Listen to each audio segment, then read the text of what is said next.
Hello everyone, this is Shiraz Ahmad Khan. Basically today's lecture, it's the sequel of the last lecture that was about headers and footers. Last time we learned that what do we mean by headers and footers and why do we need them. And we learned how to insert header in our document. So today we'll continue, and if you remember, last time we saved the file task 13F with a new name task 13G. So in order to proceed further, we'll have to open task 13G that we saved last time, and we inserted three things, if you remember, in the header. So we'll continue from that point. You guys need to open task 13G, and before we start exploring more things about header, I recommend you to zoom it to 150 as we learned last time. So now task 13G, it's in front of you. We learned how to insert header last time, and we placed three things.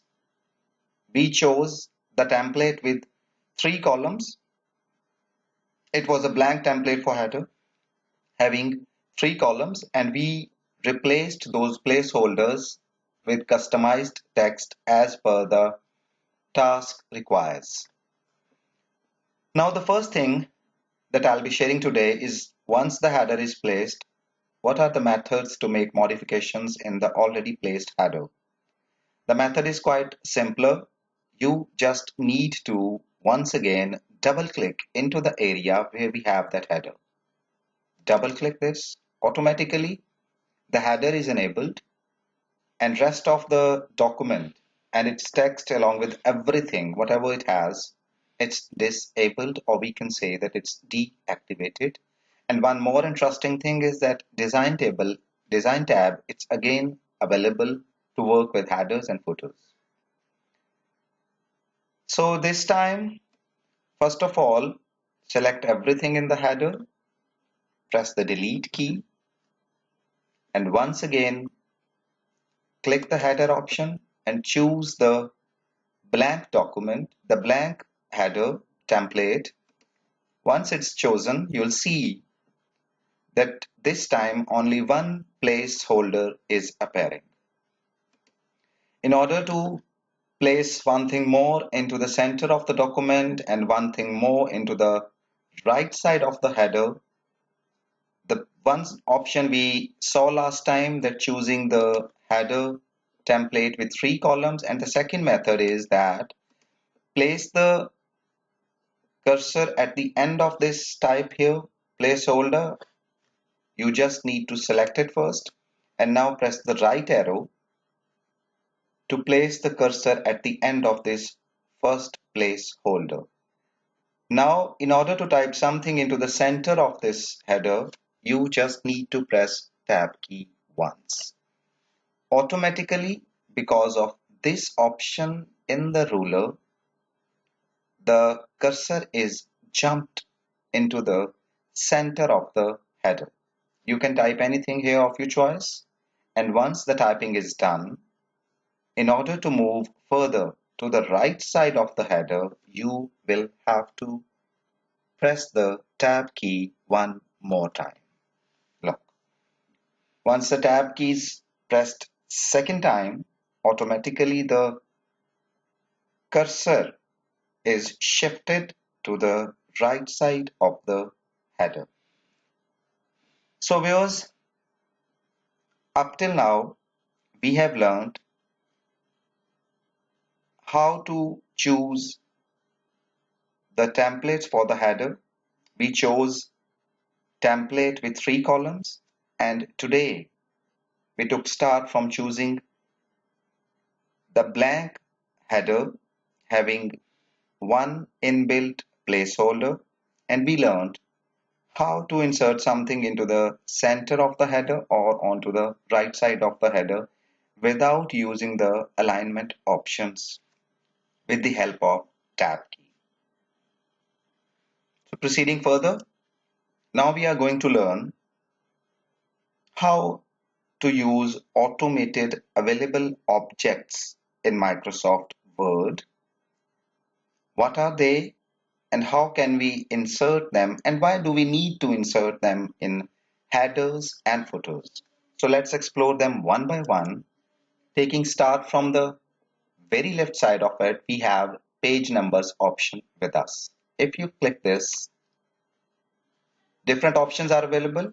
You can insert page number on top of page, and if you observe, we have different options with us. These are once again the built-in templates for the page numbers. This way, the page number will be placed into the top of the page, and where, in which, in onto the left side or onto the center, onto the right or onto the left side with this formatting. If I choose this, look, automatically the page number is placed onto the top of the page on its left side because this is what was given in the template. Similarly, if we go back and we choose current position, once again current position actually means that where the cursor is right now. Once again we have different templates. Plain number, we have accent bar 1, we have accent bar 2. You can choose any option according to your requirements or according to your suitability. And if you click this, because we are working with current position, the page number will be placed where the cursor is right now. So I'm again choosing it. So the previous page number is still there and the new page number is inserted there. Undo it for the time being. We'll come back to this point after some time. So one thing we learned, that how to insert page number into header, and you can opt the same procedure to insert a page number in the footer area of your document. It was the very first object that is an automated object, and we learned how to insert this object into our header or into our footer. Next we have date and time, and if you click this object, you'll see a window and different formats for the date are available. You can choose any format, and this date with this specified format will be placed into the header or into the footer where the cursor is blinking. Okay, look, automatically the date is inserted where we had our cursor. Undo it again and go to the date and time option again, and this time choose any other date format. And one more thing I would like to add into your knowledge is update automatically. It actually means that, for example, if today you are working into your document and today's date is like 26th April, and if you open your document tomorrow to take print out of it or to share it with someone, and if this option is chosen, automatically you'll see 27th April because you are working into a document not today but tomorrow, and update automatically is chosen. It actually means that whenever you open this document, maybe after a week or a month or a year, automatically this date placed into the header will be updated according to that specified date of the system. So it depends that you need this option or not. So this time I'm choosing this format of the date, and update automatically is chosen by default. I'm not making any changes in it. Click OK, and the date with that format will start appearing there. Next we have document info. Before moving to the document info, I'm pressing the tab key once. It will take me to the next line. So undo it and go back and choose the template with 3 columns. Select the first placeholder and click document info.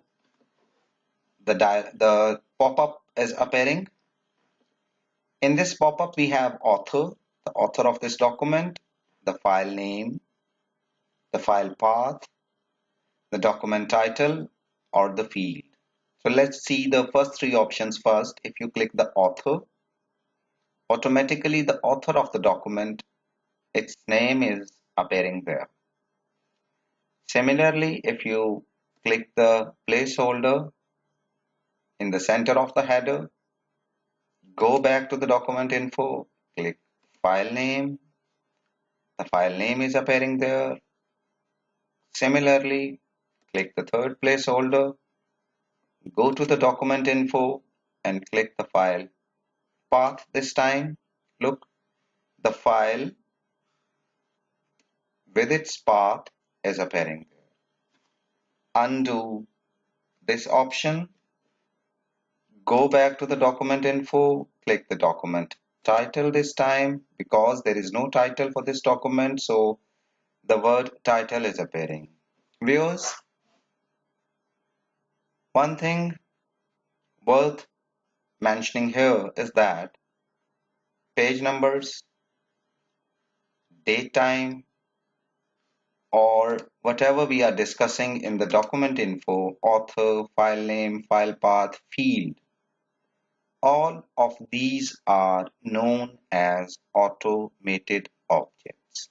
Microsoft Word automatically handles these, and Microsoft Word calls them automated objects because they are updated automatically by Microsoft Word.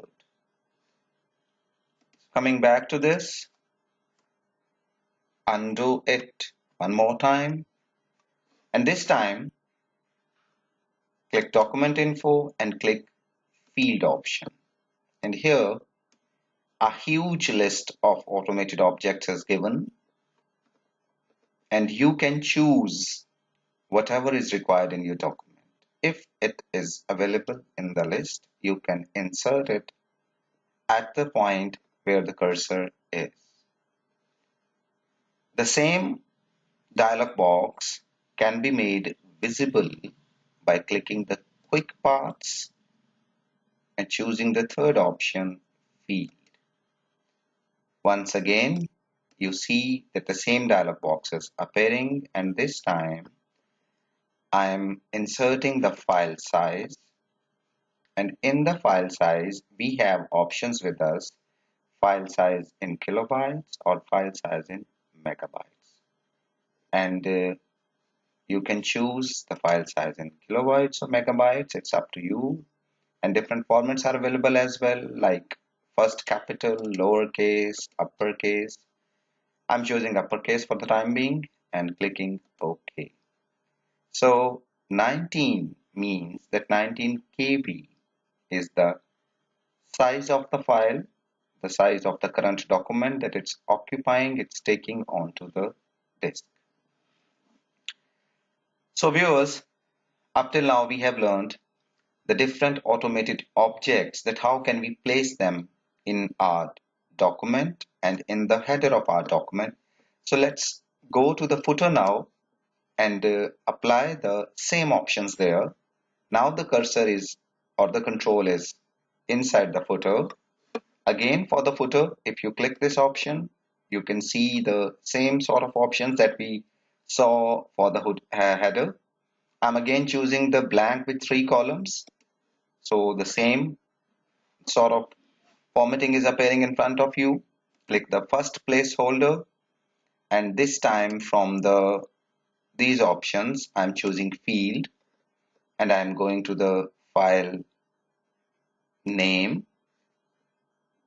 I'm choosing lowercase, and one more very interesting thing is add path to file name.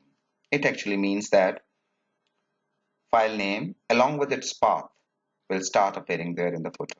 I'm choosing this, OK, and the lengthier path is appearing here, and it's over lapping the second placeholder that was previously in the center of the footer. Click this and remove it. Similarly, click this and remove it. So here we have only the file name along with the path in the footer. Similarly, you can insert any other object in the footer, like we learned how to insert something, an automated object in the header. The procedure remains the same.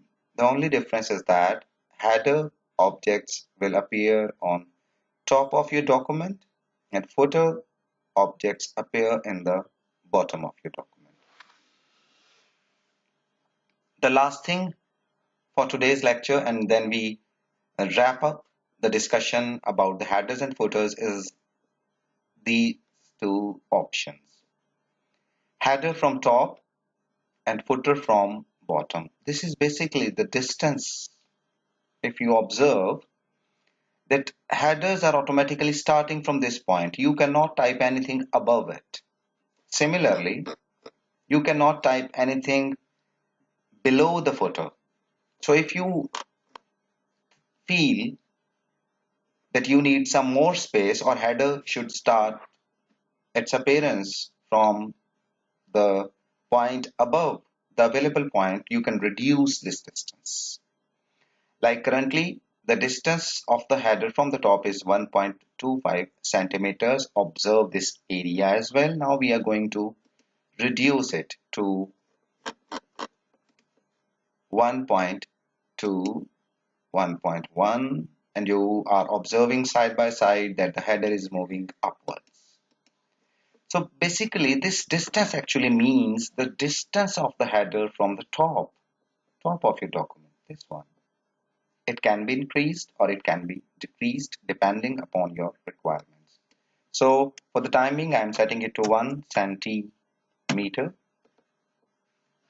Enter key, and look, this 1 centimeter actually means this distance of the header from the top of your page. Similarly, we are in the footer now, and I am reducing this 1.25 centimeters with 1 centimeter, and you'll feel the change. Look, automatically the footer is moved downwards.